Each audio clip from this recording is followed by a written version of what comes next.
amada, concluye tu dulce sueño. Escucha el eco halagueño al soplo de esta alborada.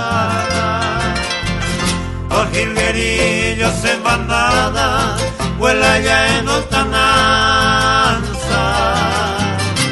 mientras yo en tu alabanza te canto joya preciada.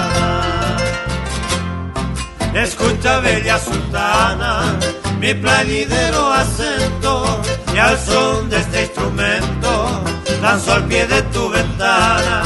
Y si tu sueño profana esta mi lánguida estrofa, perdón te imploro, mi diosa, divina rosa temprana.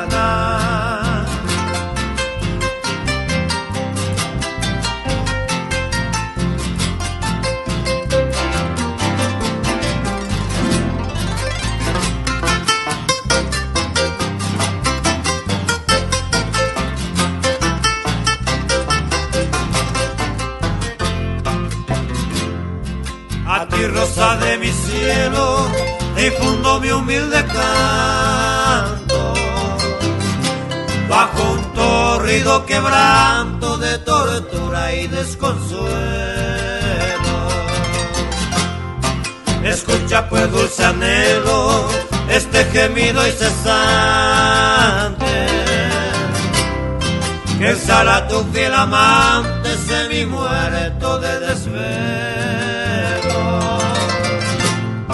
Ya el tinte de la aurora salpica el bello horizonte y canta en el alto monte esa calandria cantora, anunciando ya la aurora de un amanecer dichoso, con su gorjeo armonioso y poemas halagadores.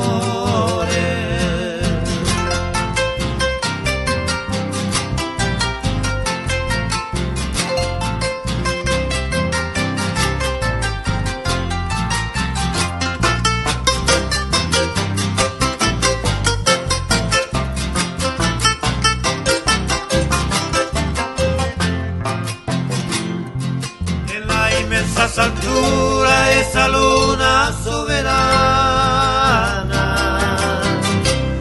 embellece el panorama con su nítida blancura.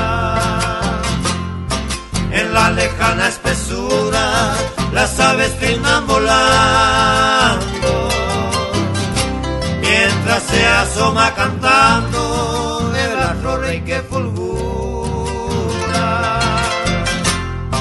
Levántate, niña hermosa, de tu cuna perfumada, y ten piedad, bien amada, de mi vida quejumbrosa. Esta nota misteriosa te hizo perder la calma, despertando a tu alma de su sueño color rojo.